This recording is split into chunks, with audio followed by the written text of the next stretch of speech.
I have to assume in your higher ed space, but just in life in general, do you run into skeptics when you talk about, hey, I'm focused on leadership and developing leaders, and we have a leadership institute where people think, oh, that's cute, Matt. That's soft skill, especially at the higher ed, right? Like, there's Sure. got to be professors that look at you like, you have a PhD and you're talking about cute things like leadership. How do you help people understand what you're like? One, I guess a new definition of leadership so that it speaks to everybody, and two, get over some of that skepticism that I'm sure that they bring to your world every day in the higher ed space.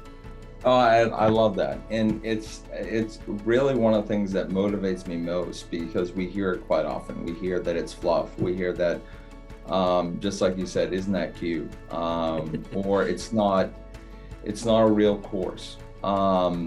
And it's not a real course of study. And but I think one of the most powerful things that we've been able to do, being in an institution of higher education, is having the research and data to show, hey, watch us, and I'll share this with you. I love, it's not bragging if it's true.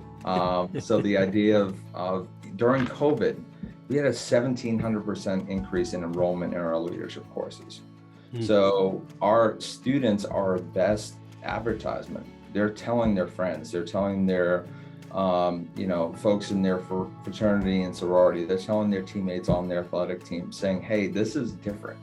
This is not a course about something, it's a course about them.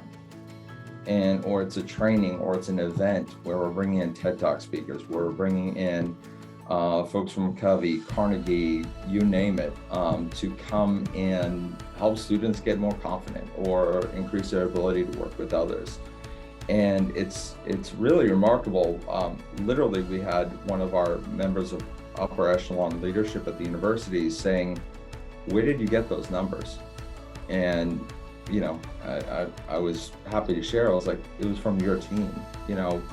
We've gone from 6 to 7 students in one of our final steps in our leadership minor, to over 300 in 2 years. So 900 students now go through our program every year, where it was in the low 100s a few years ago, and 400% increase in events even during COVID. So the idea of something is happening here, and once the folks in the higher ed administration levels, and even folks in the community, start to see the impact, they want to be part of it.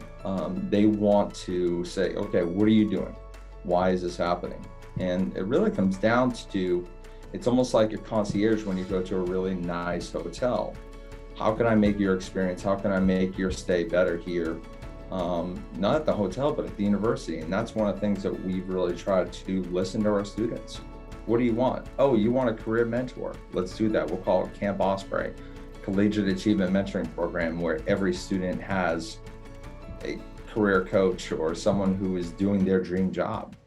So rather than just learning about leadership from a text or from a class, you're also learning from someone who, hey, one day maybe I want to be Dustin and I want to help people become better leaders around the world, or I want to be a writer like, Sean Covey.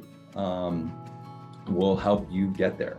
And it's really nice to see, and they value it. The students want that voice and that choice in their experience. And I think that's one of the things that we try to make that experience about them. What do you need?